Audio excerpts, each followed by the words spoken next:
നീ എന്തിനാ ഇങ്ങോട്ട് വന്നു? ഏട്ടാ, ഭവനേച്ചി എന്താണ് നിങ്ങളോട് പറയേണ്ടതെന്ന് എനിക്കറിയില്ല. നിങ്ങൾ രണ്ടുപേരും എന്നോട് ക്ഷമിക്കണം. ഇത് പറയാനാണോ ഇപ്പൊ വന്നത്? എന്നാ വേഗം തിരിച്ചു വന്ന് നോക്ക്. സേതുവേട്ടനൊന്നും കാണണ്ട. കണ്ടാ പിന്നെ നീ ഇവിടുന്ന് നേരെ ചൊവ്വേ പോവില്ല. ആരെന്നെ എന്ത് ചെയ്താലും അത് സ്വീകരിക്കാൻ തയ്യാറായിട്ടാണ് ഞാൻ വന്നിരിക്കുന്നത്.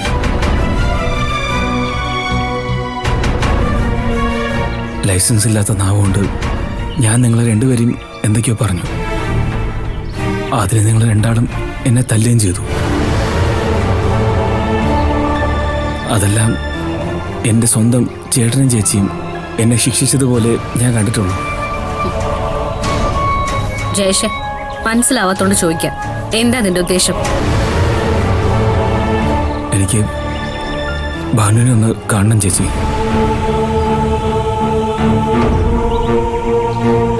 ഭാനുവിനോട് അല്പം സംസാരിക്കണം.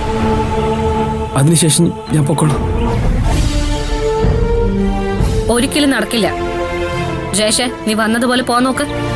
ഇവിടെ ഒരു പ്രശ്നം ഉണ്ടാക്കാൻ നോക്കണ്ട. ചേച്ചി, എനിക്ക് ഭാനുവിനെ കാണണം ചേച്ചി. കണ്ടേ പറ്റൂ. അവളുടെയും കൂടെ നല്ലതിനു വേണ്ടി ചേച്ചി ഞാനീ പറയണേ. അല്ലാതെ ഞാൻ ബന്ധം പുതുക്കാൻ വേണ്ടി പറയാൻ വന്നൊന്നല്ല.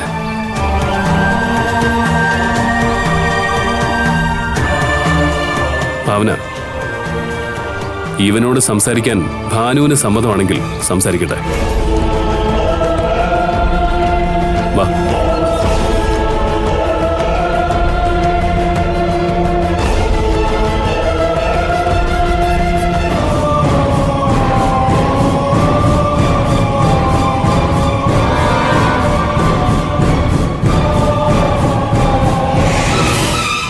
എന്താ ഭാവന, എന്തിനാ ഇവൻ ഇങ്ങോട്ട് വന്നത്?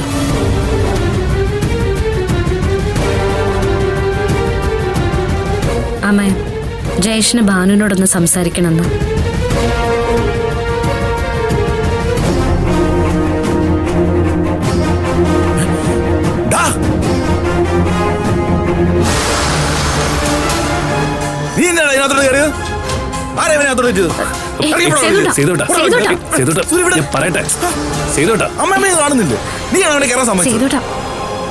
ഭാനുവിനോട് ഇവനൊന്ന് സംസാരിക്കണമെന്ന്. ഭാനുവിനോട് ഇനി എന്ത് സംസാരിക്കാനാ? മര്യാദ ഇടയ്ക്ക് വിടാൻ നോക്ക്. സേതുവേട്ടൊന്ന് സമാധാനപ്പെട്. എന്ത് സമാധാനപ്പെടാനാ?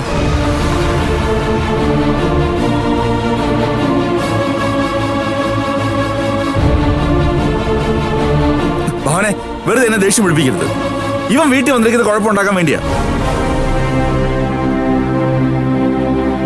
വെറുതെ എന്റെ തല്ലു വിളിക്കുന്ന പോകാൻ പറഞ്ഞു. സേതുവേട്ടാ, നിങ്ങളുടെ കണ്ണിൽ ഞാൻ തെറ്റുകാരനായിരിക്കാം. പക്ഷേ ഭാനു അങ്ങനെ പറയില്ല.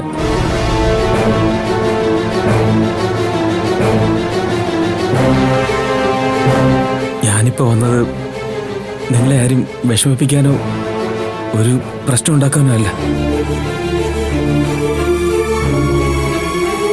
എനിക്ക് ഭാനുവിനോടായിട്ട് മാത്രം കുറച്ച് സംസാരിക്കാനുണ്ട്.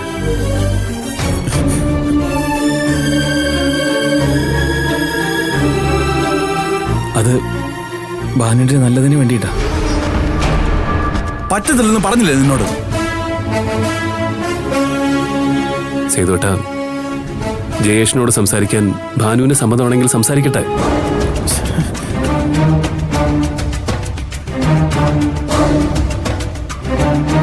പ്രശ്നം പരസ്പരം സംസാരിച്ച് തീർക്കുന്നതല്ലേ നല്ലത്.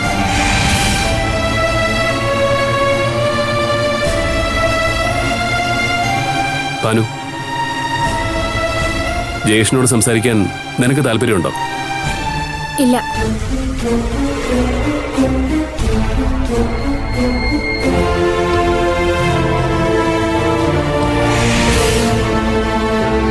ഭാനു, അന്നെന്നെ നീ ഒന്നും പറയാൻ അനുവദിച്ചില്ല. എനിക്ക് നിന്നോട് ചിലത് പറയാനുണ്ട്.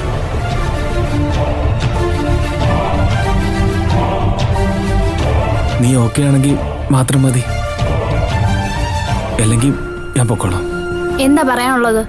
പേഴ്സണലാ.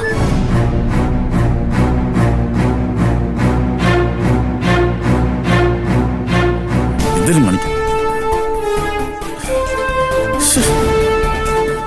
ഭാനു വാ. ഭാനു നീ ഇവനോട് സംസാരിച്ചിട്ട് വാ. ചെല്ല്. എടി, സൂര്യ ഞാനിപ്പോ വരാം.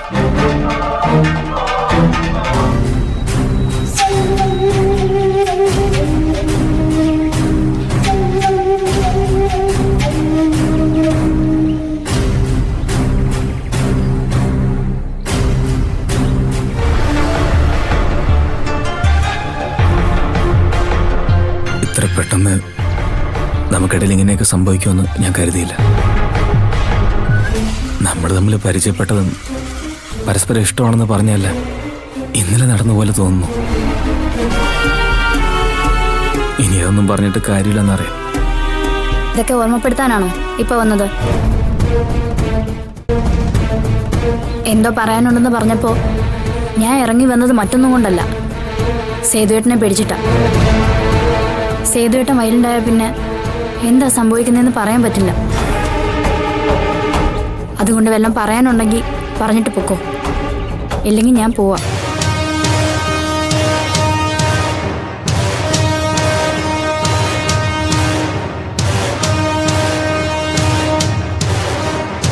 ഓക്കെ, ഞാനായിട്ട് നിന്നെ ബുദ്ധിമുട്ടിക്കുന്നില്ല.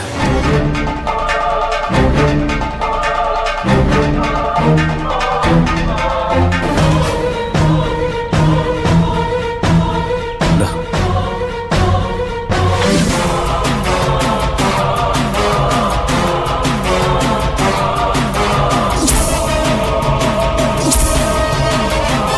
എന്താ ഇത്?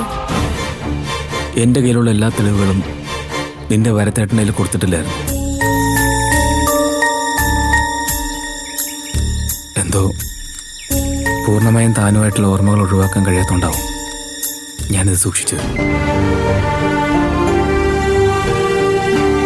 പിന്നീട് ആലോചിക്കുമ്പോൾ ഞാനിത് സൂക്ഷിച്ചിട്ട് ഒരു കാര്യമില്ലാന്ന് തോന്നി. ഞാൻ അറിയാതെ സ്വന്തം ഫോണിൽ വീഡിയോ എടുത്തത് എന്തിനായിരുന്നു?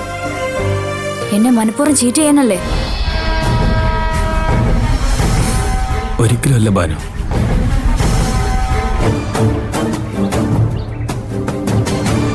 മയക്കുമരുന്ന് ഉള്ളിലേക്ക് ചെന്ന് സ്വബോധം നഷ്ടപ്പെട്ട തൻ്റെ പിന്നീടുള്ള അവസ്ഥകൾ തനിക്കറിയില്ലല്ലോ.